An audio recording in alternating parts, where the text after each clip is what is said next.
সিনেমার জন্য এ যেন আরেকটি গর্বের মুহূর্ত। ঈদে দেশের প্রেক্ষাগৃহে দারুণ সাড়া পাওয়ার পর এবার আন্তর্জাতিক যাত্রা শুরু করতে যাচ্ছে শাকিব খান অভিনীত বহুল আলোচিত সিনেমা রকস্টার। যুক্তরাষ্ট্র, কানাডা এবং যুক্তরাজ্যের 41টি থিয়েটারে মুক্তি পাচ্ছে সিনেমাটি।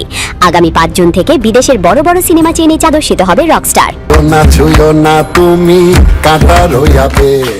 আন্তর্জাতিক পরিবেশক প্রতিষ্ঠান স্বপ্ন স্কয়ারকো জানিয়েছে, প্রথম সপ্তাহে সিনেমাটি চলবে মোট 41টি থিয়েটারে।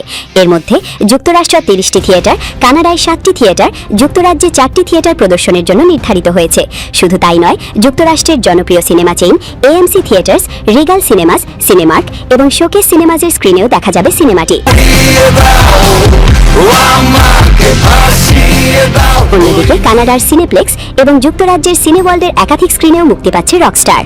পরিচালক আজমান রুশো জানিয়েছেন, সিনেমাটিতে একজন রকস্টারের উত্থান, জনপ্রিয়তা এবং ব্যক্তিগত জীবনের নানা টানাপোড়েনের গল্প তুলে ধরা হয়েছে।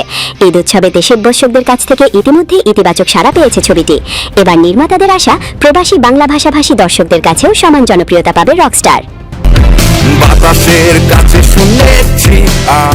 সিনেমাটিতে অভিনয় করেছেন শাকিব খান, সাবিলা নূর, তানজিয়া জামান মিথিলা, তারিক আনাম খান।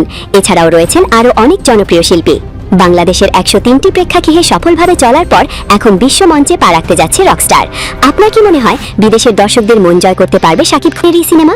কমেন্টে আপনার মতামত জানাতে ভুলবেন না।